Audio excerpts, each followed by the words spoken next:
Students, whatever homework is given to you, you have to submit it on the very next day between 8 am to 1 pm to the given WhatsApp number, and it is compulsory to submit your homework as your attendance will be marked on the basis of your submission. नमस्ते बच्चों, कैसे हो आप लोग। तो बच्चों, आज हम पढ़ेंगे पाठ 14 नीति के दोहे। इस पाठ में कबीर और रहीम जी के बारे में बताया गया है। तो रहीम का जन्म 17 दिसंबर 1556 ईस्वी में हुआ था। उनका पूरा नाम अब्दुल रहीम खान खाना था। वे कवि थे। उनकी मुख्य रचनाएं रहीम रत्नावली, रहीम विलास, रहीम विनोद, रहीम कवितावली आदि थी। वे मुसलमान होते हुए भी संस्कृति से शुद्ध भारतीय थे। और बच्चों, कबीर जो थे वो महान संत और समाज सुधारक थे। उनका जन्म 1398 ईस्वी काशी में हुआ। कबीर जी के गुरु रामानंद जी थे। वे अशिक्षित थे, लेकिन ज्ञान उनके अंदर भरपूर था। वे कबीर जी की रचनाएं जैसे सिद्धों, नार्थों और सूफी संतों के सिद्धांतों से प्रभावित थी। तो बच्चों, इस पाठ में कबीर और रहीम के दोहे दिए गए हैं। प्रत्येक दोहे में अमूल्य सीख या शिक्षा दी गई है। इन दोहों की सीख आज भी 100% यानी 100% खरी उतरती है। इनमें समय का महत्व, मीठी वाणी का प्रभाव, परोपकार, आत्मसम्मान, सत्य की महत्ता, परिश्रम जैसे भावों के बारे में बताया गया। तो आइए बच्चों, अब हम नीति के दोहे का अर्थ समझते हैं। तो बच्चों, अब हम नीति के दोहे का अर्थ समझते हैं। गुरु गोबिंदो खड़े काके लागू पाए, बलिहारी गुरु आपने गोबिंदियो बताए। बच्चों, कबीरदास जी कहते हैं, गुरु की महत्ता बताते हुए कहते हैं कि गुरु और ईश्वर दोनों मेरे सामने खड़े हैं, किंतु मैं सोच नहीं पा रहा हूँ कि किससे पहले प्रणाम करूँ, अपने गुरु को या भगवान को। लेकिन हमें अब सबसे पहले किसको प्रणाम करना चाहिए? गुरु को। मैं पहले गुरु को प्रणाम करता हूँ, उसके बाद मैं ईश्वर को प्रणाम करता हूँ, क्योंकि गुरु ने ही मुझे ईश्वर के पास जाने का रास्ता बताया था। तरवर फल नहीं खात है, सरवर की यत्न पान, कहीं रहीम पर काज हित, संपत्ति संचय सुजान।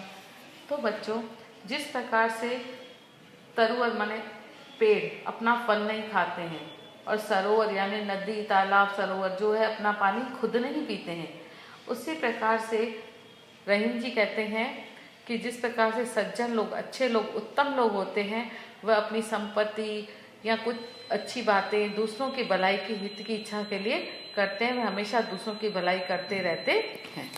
जे रहीम उत्तम प्रकृति का करी सकत कुसंग, चंदन विष व्यापत नहीं लिपटे रहत भुजंग। तो बच्चों, रहीम जी कहते हैं उत्तम प्रकृति यानी जो अच्छे लोग होते हैं, उत्तम स्वभाव के होते हैं, वह बुरों के साथ में, कुसंग माने बुरा, बुरे लोगों के साथ रहकर भी वह खराब नहीं बनते हैं, अच्छे बनते हैं। जिस प्रकार से जैसे चंदन का पेड़ होता है, उस पर हमेशा सांप लिपटा रहता है, तो क्या सांप से चंदन का ना पेड़ विष बन जाता है? नहीं, वह हमेशा चंदन हमेशा खुशबू फैलाता है और खुशबू देता रहता है, और वह विष में नहीं बदलता है। उसी प्रकार से अच्छे लोग हमेशा बुरे लोगों के साथ रहकर भी अच्छे ही रहते हैं।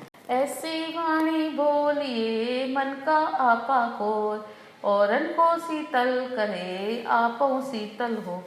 तो बच्चों, हमें हमेशा कबीरदास जी वो कहते हैं कि मनुष्य को हमेशा ऐसे वचन, ऐसी वाणी बोलनी चाहिए जिससे हमारा मन भी खुश हो और सामने वाले को, सुनने को वाले को भी अच्छा लगे, और हमेशा उसको खुशी हो, सुख पहुँचे। और अगर हम दूसरों को खुशी देखकर हम खुश रहेंगे तो हमारा भी मन शीतल होगा, यानी हमारा मन भी अच्छा प्रसन्न होगा, और दूसरों का मन भी हम प्रसन्न करेंगे। काल करे सो आज कर, आज करे सो अब, पल में प्रलय होएगी, बहुरी करेगा कब। तो बच्चों, कवि कहते हैं कि जो काम हम कल करना चाहते हैं उसे हमें आज करना चाहिए, जो आज करना है उसे अभी करेंगे। पल भर में क्या हो जाएगा, प्रलय आ जाएगी, पता नहीं लगेगा। इसलिए हमें समय का इंतज़ार नहीं करना है, कल का काम हमें आज करना है और आज का काम अभी करना है, और हम कब अपने काम करेंगे, अर्थात समय पर जो काम किया जाए उसका जो फल मिलता है, उसका जो लाभ होता है, उससे मन प्रसन्न होता है। तो इसलिए हमें समय गवाए बिना ही हमें अपने काम समय पर करने चाहिए। अगर हम समय पर काम नहीं करेंगे तो उसका फल हमें नहीं मिलता है। विद्या धन उद्यम बिना कहीं न पावे कौन, बिना रुलाए न मिले जो पंखा की मौन। तो बच्चों, इस दोहे में परिश्रम के महत्व को बहुत ही सुंदर ढंग के द्वारा समझाया गया है।